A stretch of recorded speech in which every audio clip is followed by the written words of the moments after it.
You beautiful disaster of discipline. Look at you. Look at what you became when nobody clapped. Look at what you built when nobody stayed. Look at what grew inside you when the room went cold. The calls stopped coming. The fake love dried up. And the people who swore they believed in you suddenly got real comfortable watching you struggle from a safe distance. Now you're here, still breathing, still moving, still dangerous, and that is exactly what's eating them alive. It's not just that you survived. People survive every day. People drag themselves through pain every day. That's not the part that breaks them. What breaks them is that you didn't just survive. You adapted. You got smarter, colder, sharper, more focused, more deliberate, less needy, less emotional in the places where emotion used to make you weak. You stopped explaining yourself. You stopped begging to be understood. You stopped auditioning for loyalty from people who were never going to choose you anyway. And somewhere in that silence, while they were laughing, while they were doubting, while they were low-key praying you'd stay confused, you learned how to win alone. That's why they can't sit still now, because the version of you they counted on, the insecure you, the distracted you, the broken you, the one who needed a text back, the one who needed reassurance, the one who kept asking, "Am I enough?" That version is gone, buried, and now they're standing in front of someone they can't manipulate the same way. That's terrifying to people who only felt powerful when you were lost. Let's be real. A lot of people loved the old you for one reason. Not because you were lovable, not because they were loyal, not because they saw your soul and wanted to protect it. No. They loved how accessible you were, how easy you were to read, how easy you were to delay, how easy you were to use as an option, how easy it was to come back when their ego needed attention, how easy it was to leave you starving for closure while they moved around like your pain was just some background app running on your phone. They loved that you were available. But then you changed the game. You stopped reaching. You stopped chasing. You stopped oversharing. You stopped trying to convince people to see your value when they benefited from pretending they couldn't. And when you did that, something crazy happened. You found power. Not fake power. Not loud power. Not social media quote power. Not watch me glow up for 10 minutes and then crash in private power. Real power. The kind of power that is built in the dark. The kind that comes from crying with nobody to call. The kind that comes from sitting on the edge of your bed, staring at the ceiling, feeling your heart rip through your chest, and still deciding, nah, I'm not done. I'm not folding. I'm not letting this be the end of me. That decision changed everything, because once a person learns how to carry themselves through hell alone, they become very hard to intimidate. And that truth, right there, that's poison to everybody who thought your strength depended on them. See, they were fine when you needed support. They were comfortable when you were uncertain. They liked you better when you doubted yourself. They slept peacefully when they believed your confidence was temporary. But now you move like you know something they don't. Now your silence has weight. Now your absence has consequence. Now your eyes don't search the room for permission.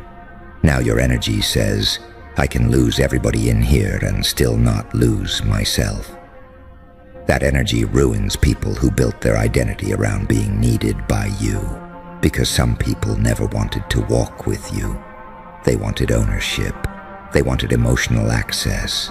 They wanted to be the reason you smiled, the reason you calmed down, the reason you kept going. the reason you believed in yourself. And the second they realized you could become whole without them, it hit them like a truck. Because now they have to live with the one thing their ego can't digest. You were never weak. You were just unguarded. You were never small. You were just giving your softness to the wrong people. You were never hard to love. You were just surrounded by people who only understand value after they lose access to it. That's why it's eating them alive, because they see it now. They see the discipline. They see the restraint. They see the glow that doesn't come from attention, but from self-respect. They see the way you move now. No drama, no speeches, no fake revenge tour, just results. And results are brutal. Results don't argue. Results don't plead. Results don't send paragraphs. Results don't need closure. Results just stand there, breathing, thriving, smiling a little differently, walking a little slower, looking a little more expensive, talking a little less, meaning a whole lot more. That kind of transformation is hard to watch when somebody thought they had you figured out. Because they did have you figured out at one point. They knew what triggered you. They knew what silence would hurt you. They knew what distance would make you panic. They knew how long to disappear before you started blaming yourself. They knew how to keep one foot in your life, just enough to stop you from fully moving on. And then one day, their old tricks stopped working. They sent the bait. You didn't bite. They played cold. You stayed calm. They went quiet.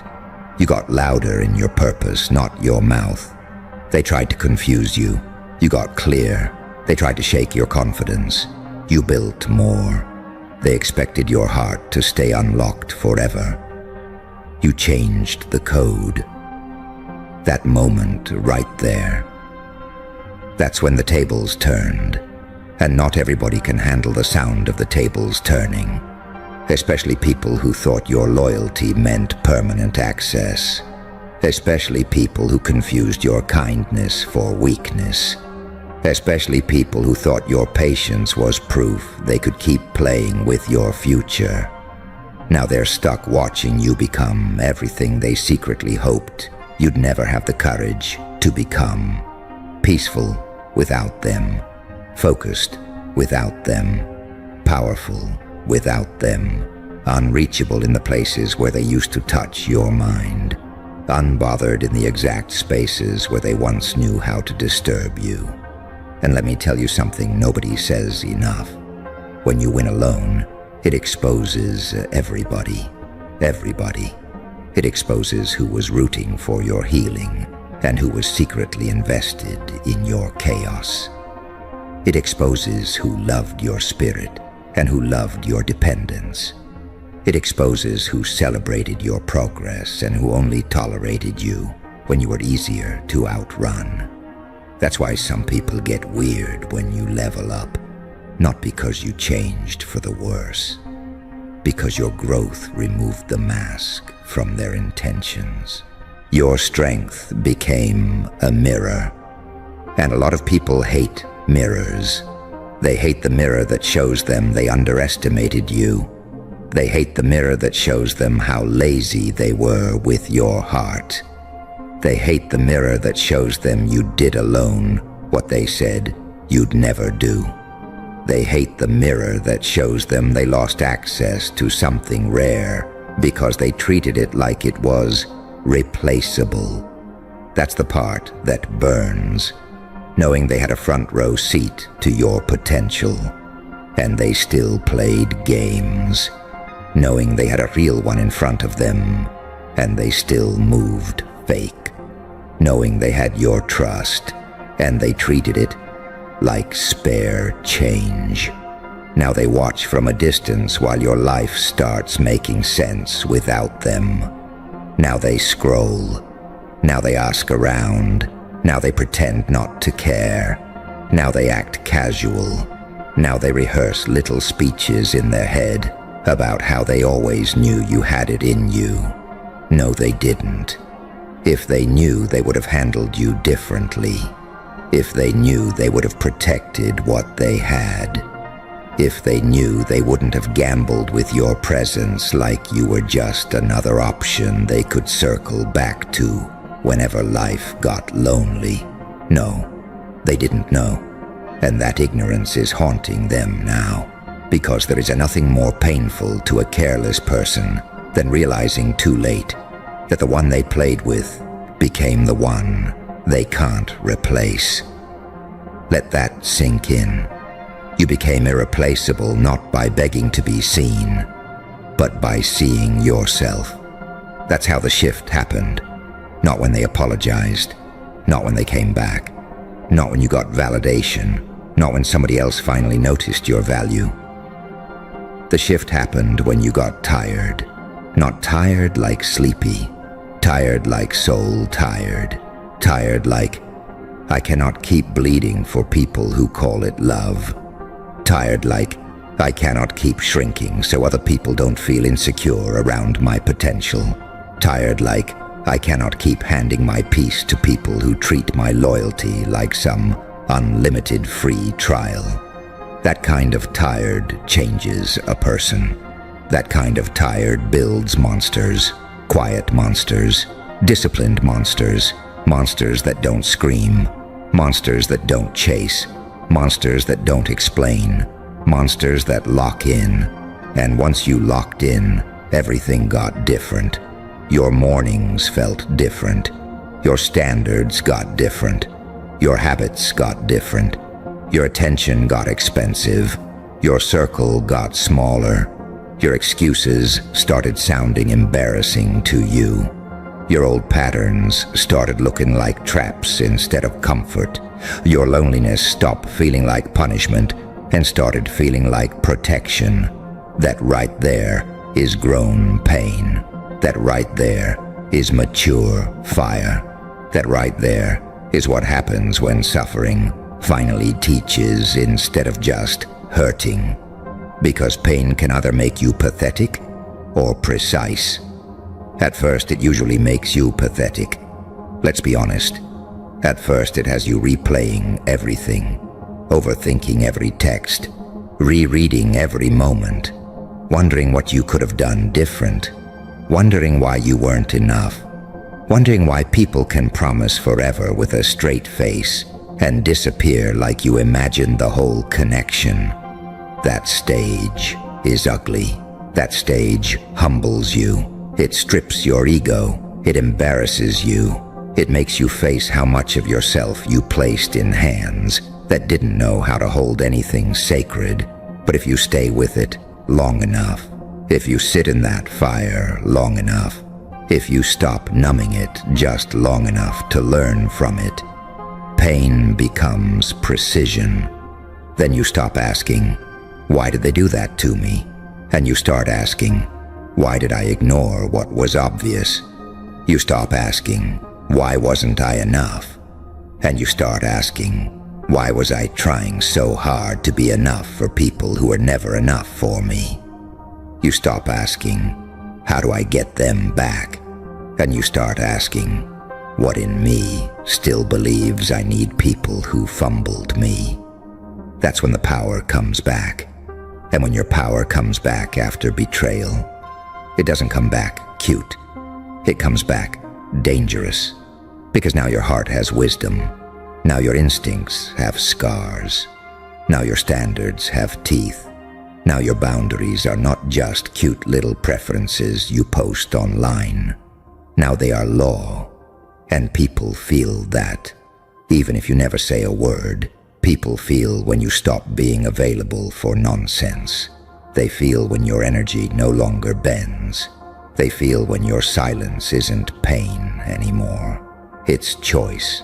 They feel when you finally accepted the brutal truth that closure is not owed, fairness is not guaranteed, and peace has to be protected like your life depends on it. Because it does. Your peace is expensive. Your focus is expensive. Your nervous system is expensive. Your future is expensive. Stop handing those things to people who show up with cheap intentions. That lesson, you learned it alone. Nobody held your hand through that transformation.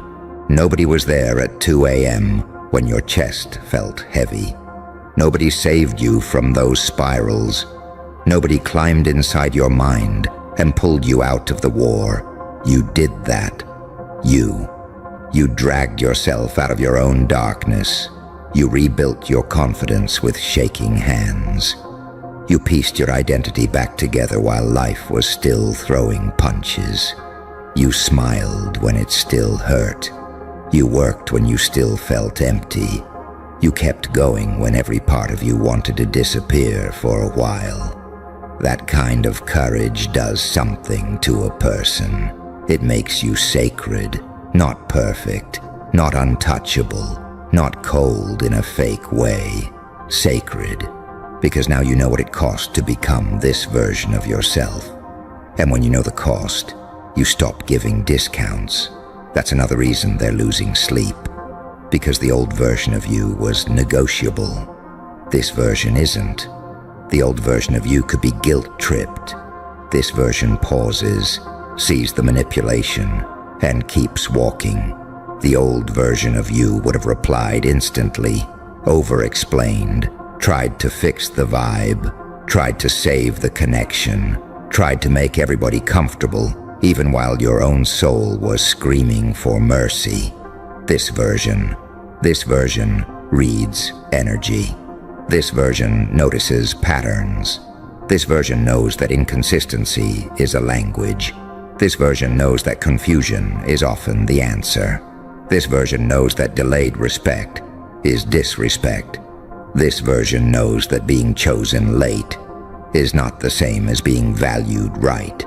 That wisdom is expensive, and expensive things don't beg to be bought. Now think about what that does to the people who thought time was on their side. They thought they could come back later, thought they could double back when you got attractive enough, successful enough, stable enough, mysterious enough, desired enough. They thought they could spin the block and find the same access. But you're not there anymore. That door leads nowhere now. That version moved out. And people lose their minds when they realize they can no longer reach the person who used to wait for them. That's what regret really is. Not just sadness, not just guilt. Regret is realizing the bridge you thought would always be there burned down while you were busy acting like you had forever. You didn't just leave the old cycle. You outgrew it. You didn't just heal. You evolved. You didn't just recover. You became selective.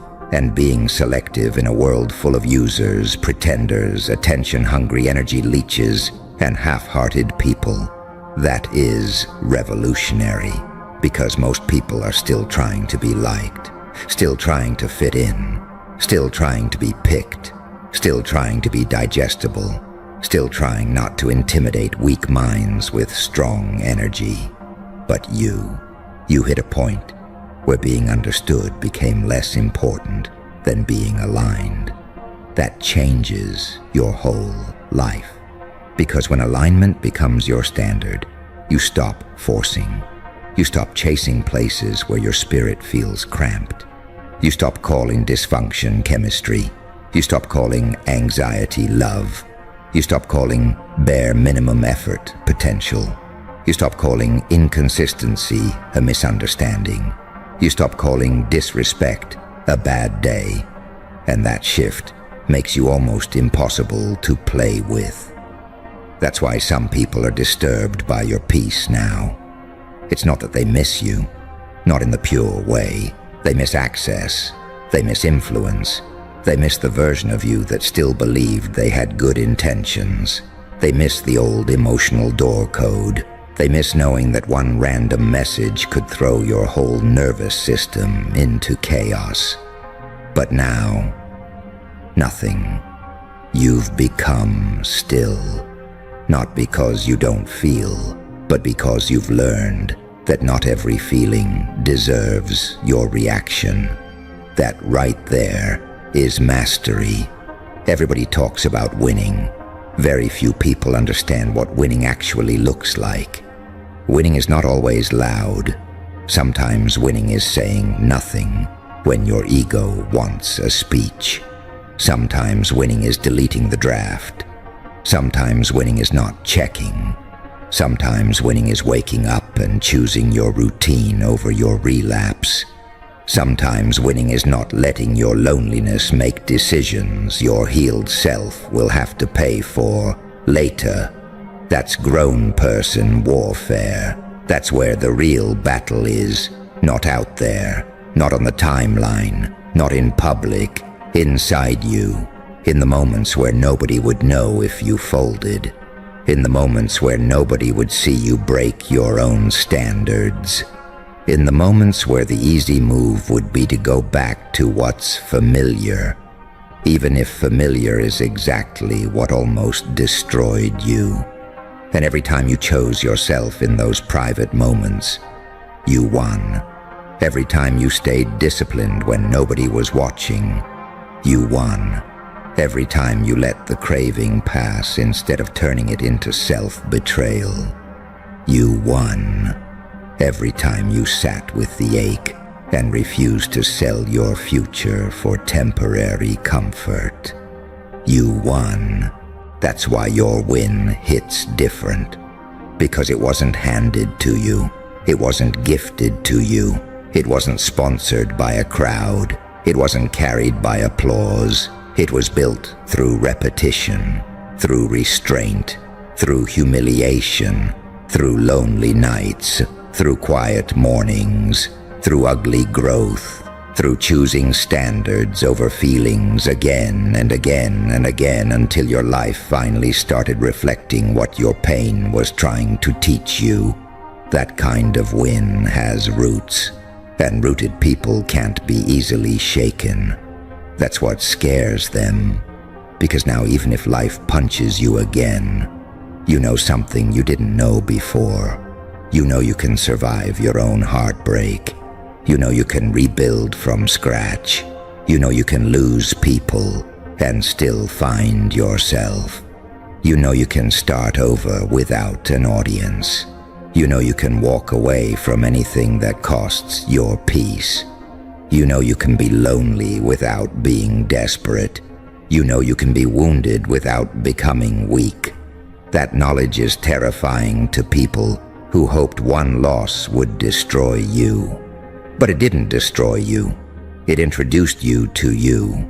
The real you, the deeper you, the less performative you, the more grounded you, the you that doesn't need noise to feel important, the you that doesn't need revenge to feel powerful, the you that doesn't need to prove anything every 5 seconds because your presence already says enough. That presence is what suffocates them, because they can feel the difference. They can feel that you're no longer trying to impress. You're no longer trying to explain your worth to people committed to misunderstanding you. You're no longer donating energy to one-sided connections. You're no longer confusing being seen with being valued. And the people who fumbled you, they have to sit with that. They have to sit with the fact that they met you before the glow-up and still couldn't recognize what was in front of them. Do you know how heavy that is? To know someone became extraordinary after you mishandled them. To know the person you dismissed became disciplined. To know the person you delayed became decisive. To know the person you underestimated became undeniable. That kind of realization creeps up on people in quiet rooms, late hours, random moments, a picture, a memory, a name, a sentence, a mutual mention, a glimpse of your energy from a distance, and suddenly they feel it all over again. Not love, loss. Loss is louder than love when ego is involved, because love says, I wish I had protected that. Ego says, How dare they become this without me? And a lot of people are not suffering because they lost you. They're suffering because they no longer have control over the story they told themselves about you. They told themselves you'd always be there. Wrong. They told themselves you'd always care more. Wrong. They told themselves you'd come back softer. Wrong. They told themselves your loyalty meant weakness. Wrong. They told themselves you wouldn't make it without them. Dead wrong. And now your life is the correction. Every disciplined move you make is a correction. Every boundary is a correction. Every moment of peace is a correction. Every standard is a correction. Every blessing you touch with clean hands and a clear mind is a correction. You became living proof that being abandoned is not the same as being defeated. Read that in your bones. Being abandoned is not the same as being defeated. Being rejected is not the same as being unworthy. Being delayed is not the same as being denied. Being alone is not the same as being lost. Sometimes being alone is the exact thing that saves your life. Because solitude will reveal what noise hides. It will show you where your patterns are broken. It will show you where your self-respect leaks. It will show you where your childhood wounds are still choosing your adult relationships. It will show you where you crave crumbs because some part of you still thinks starving is normal.